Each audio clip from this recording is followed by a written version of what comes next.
अब हम लोग यहाँ पे पढ़ेंगे एक्वस कॉपर सल्फेट का electrolysis by using inert electrode and active electrodes separately. But हम लोग एक कंपैरेटिव स्टडी करेंगे कि जब इनर्ट इलेक्ट्रोड यूज किया जाता है, इनर्ट इलेक्ट्रोड का मतलब जो कि इलेक्ट्रोलाइटिक रिएक्शन में इंटरफेयर नहीं करता, और एक्टिव इलेक्ट्रोड का मतलब जो कि इलेक्ट्रोलाइटिक रिएक्शन में इंटरफेयर करेगा। ठीक है, तो यहाँ पे दोनों का एक कंपैरेटिव स्टडी जब हम लोग कर रहे हैं यहाँ पे, तो हम लोग को समझ में आएगा कि प्रोडक्ट क्या यहाँ पे बन रहा है और क्या यहाँ पे बन रहा है। तो सबसे पहले हम लोग एक्वस CuSO4 के बारे में सोचते हैं। एक्वस CuSO4 का मतलब क्या हुआ? CuSO4 वाटर में डिसॉल्व किया होगा, और वहां पे दोनों CuSO4 कुछ इस तरीके से ब्रेक होगा और वाटर कुछ इस तरीके से ब्रेक होगा। सेम यहाँ पे भी जब एक्टिव इलेक्ट्रोड यूज करेंगे तब भी कॉपर सल्फेट कुछ इस तरीके से ब्रेक होगा और वाटर जो है इस तरीके से ब्रेक होगा। तो जो आयंस प्रेजेंट है दोनों में वो सेम है। ठीक है, अब यहाँ पे कैथोड पे कौन कौन जाएगा? जब हम लोग इनर्ट इलेक्ट्रोड यूज कर रहे हैं तो कैथोड पे कौन कौन जाएगा? कैथोड पे जाएगा तो दोनों ही, और यहाँ पे भी सेम तरीके से कैथोड पे जाएगा तो दोनों ही, Cu2+ भी और H+ भी।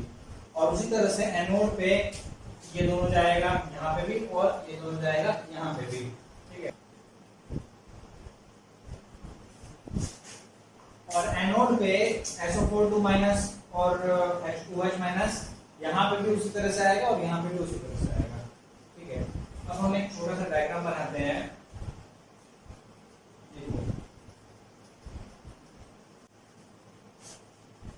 तो छोटा सा डायग्राम यहाँ पे बना दिए। यहाँ पे इनर्ट इलेक्ट्रोड यूज कर रहे हैं और यहाँ पे एक्टिव इलेक्ट्रोड यूज कर रहे हैं।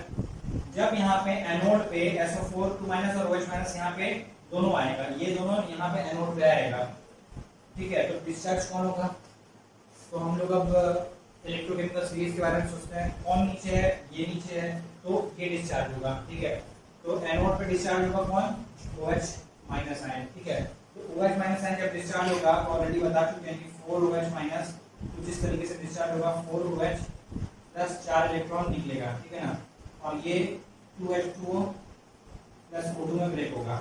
ये वाटर वापस से सॉल्यूशन के अंदर जाएगा और ये ऑक्सीजन यहाँ पे एनोड पे बबल बन के करके ऐसे निकलेगा। तो यहाँ पे कैथोड पे क्या होगा? अब उसके बारे में सोचते हैं।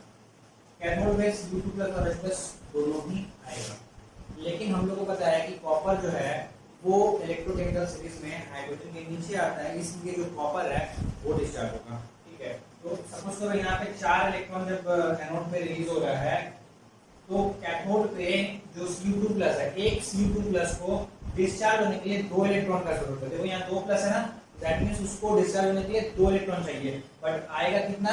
4 इलेक्ट्रॉन। तो इसका 2 आयन, कॉपर का 2 आयन डिस्चार्ज होगा। जब यहाँ पे वाटर का ये जो छोटा, ये जो OH- से छोटा रिएक्शन हो रहा है, उस वक्त यहाँ पे क्या होगा कि Cu2+ दो 4 इलेक्ट्रॉन गेन करके 2Cu में चेंज हो जाएगा। ये बन गया कॉपर मेटल।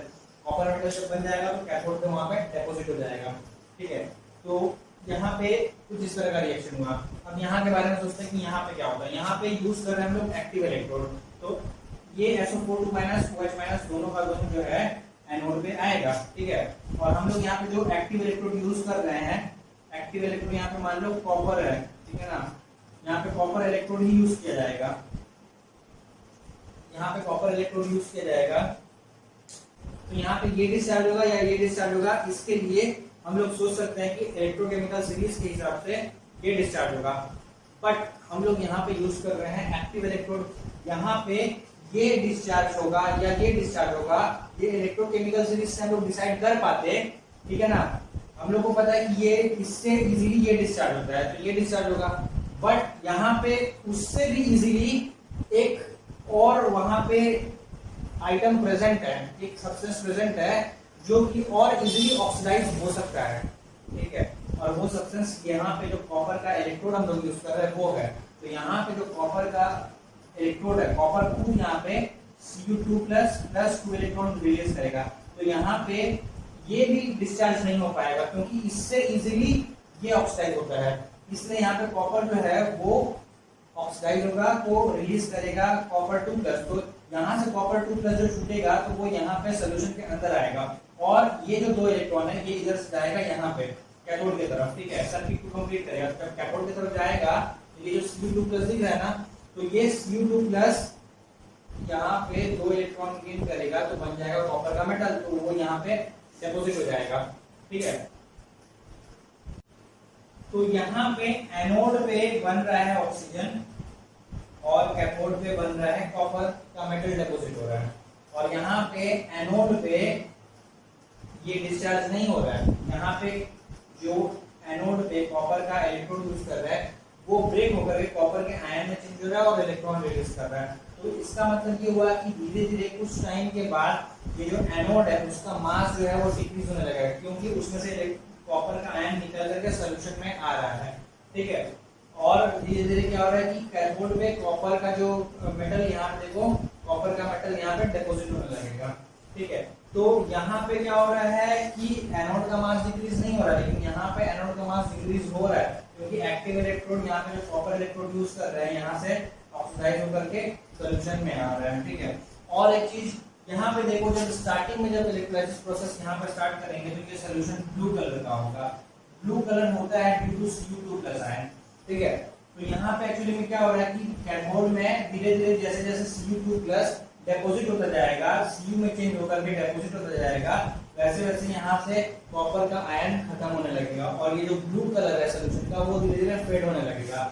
बट यहाँ पे क्या हो रहा है, देखो यहाँ पे कॉपर का आयन डिपॉजिट हुआ, बट एक आयन यहाँ से भी निकला, यहाँ से एक और डिपॉजिट हुआ, यहाँ से एक और निकला, यहाँ से एक और डिपॉजिट हुआ और एनोड से एक और निकला। तो ये प्रोसेस कंटिन्यूअसली चलता जाता है और जो कॉपर का आयंस वहां पे प्रेजेंट है, नंबर ऑफ कॉपर आयंस वो कम नहीं होता, वो उतना ही रहता है, जिससे यहाँ का जो ब्लू कलर है सोल्यूशन का वो फेड नहीं होता, ब्लू ही रहता है। और धीरे धीरे क्या होता है कि इसका जो एनोड का मास है वो डिक्रीज होने लगता है और कैथोड का मास जो है वो इंक्रीज होने लगता है। कैथोड का मास यहाँ पे भी इंक्रीज हो रहा है क्योंकि यहाँ पे भी कॉपर का मेटल डिपॉजिट हो रहा है, बट यहाँ पे एनोड का मास डिक्रीज नहीं हो रहा है, लेकिन यहाँ पे एनोड का मास डिक्रीज हो रहा है और कैथोड का भी मास इंक्रीज हो रहा है। यहाँ पे डिक्रीज हो रहा है एनोड का मास, कैथोड का मास इंक्रीज हो रहा है। तो ये जो प्रोसेस यहाँ पे एक्टिव इलेक्ट्रोड में हो रहा है, this is the basis of electroplating. Electroplating में यही प्रोसेस को यूज किया जाता है। ठीक है, तो सिंपल सा मतलब हम लोग इलेक्ट्रोप्लेटिंग को यहाँ पे एक बार थोड़ा सा समझ लेते हैं कि आगे और पढ़ेंगे इलेक्ट्रोप्लेटिंग के बारे में। मान लो मेरे को एक चम्मच है, आयरन का चम्मच है, उसको प्लेटिंग करना है कॉपर के मेटल से।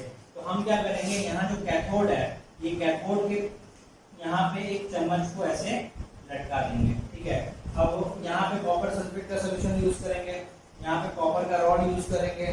तो उसके बाद क्या होगा कि धीरे धीरे जो चम्मच है उस पे कॉपर जो मेटल है वो डिपॉजिट होने लगेगा। ठीक है, this is the basis of electroplating. ये इलेक्ट्रोप्लेटिंग में दैट मींस हम लोग हमेशा एक्टिव इलेक्ट्रोड यूज करते हैं और साथ ही साथ यहाँ पे जो इलेक्ट्रोलाइट होना चाहिए वो भी उसी मेटल का, मतलब जिस मेटल का प्लेटिंग करना है। जैसे यहाँ पे हम लोग को अगर कॉपर से करना है तो एनोड पे कॉपर का रॉड रखेंगे और जो सोल्यूशन होगा उसमें कॉपर का आयन रखेंगे। ठीक है, उसी तरह से अगर हमको सिल्वर से प्लेटिंग करना है इस चम्मच के ऊपर तो यहाँ पे सिल्वर का रॉड रखेंगे और सोल्यूशन में जो इलेक्ट्रोलाइट होगा वो उसमें सिल्वर का आयन प्रेजेंट होना चाहिए। ठीक है, तो ये क्लियर हुआ कि नहीं हुआ? यहाँ से बहुत सारा क्वेश्चन पूछा जाता है। सबसे पहला कि ये जो ब्लू कलर होता है वो इसमें क्यों फेड हो जाता है और उसमें क्यों फेड नहीं होता, इसमें क्या प्रोडक्ट फॉर्म हो रहा है एनोड और कैथोड में, इसमें क्या प्रोडक्ट फॉर्म हो रहा है एनोड और कैथोड में।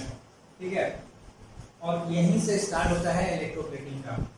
तो एक बार इसको ध्यान से देख के समझो, हम लोग आगे इलेक्ट्रोप्लेटिंग करेंगे। अब हम लोग डिस्कस करेंगे इलेक्ट्रोप्लेटिंग के बारे में। इलेक्ट्रोप्लेटिंग क्या होता है? The process of depositing a thin layer of expensive metal on a cheap metal by using the process of electrolysis. इसी को हम लोग बोलते हैं इलेक्ट्रोप्लेटिंग। मतलब एक सस्ता मेटल के ऊपर एक महंगा मेटल का एक पतला सा लेयर लगा देते हैं।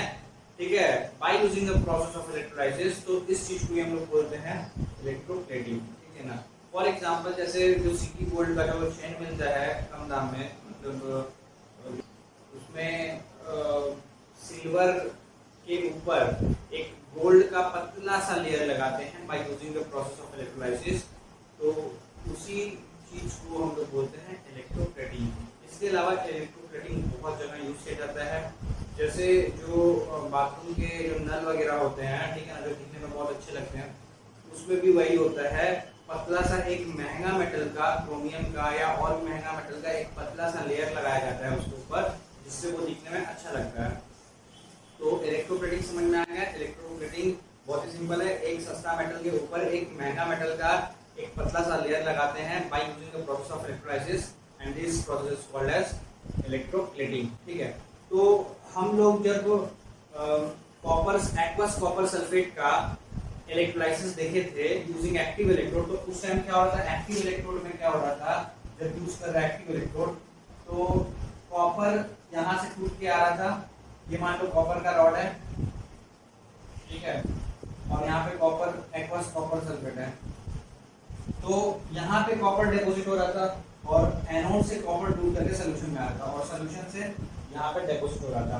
तो धीरे धीरे एनोड का मास डिक्रीज हो रहा था और कैथोड पे जो है वो कॉपर जो है बढ़ रहा है, कॉपर डिपॉजिट होता जा रहा है। तो this is the basis of electroplating. तो मतलब अगर हमको किसी भी चीज को इलेक्ट्रोप्लेट करना है, उस आर्टिकल को हम लोग रखेंगे कैथोड पे। फॉर एग्जांपल मान लो एक चम्मच है, ठीक है ना, एक चम्मच है, हम लोग चम्मच को कॉपर से प्लेट करना है, तो यहाँ पे चम्मच को कैथोड पे रखेंगे और एनोड पे इसी तरह से कॉपर का रॉड होगा और यहाँ पे एक्वस USO4 का सॉल्यूशन होगा। ठीक है, तो धीरे धीरे क्या हो जाएगा, ये जो चम्मच है उसमें कॉपर का एक पतला सा लेयर डिपॉजिट हो जाएगा। अब मान लो हम लोग को इसको दूसरे मेटल से इलेक्ट्रोप्लेट करना है, मान लो निकल से प्लेट करना है, तो यहाँ पे हमको रखना पड़ेगा निकल का रॉड।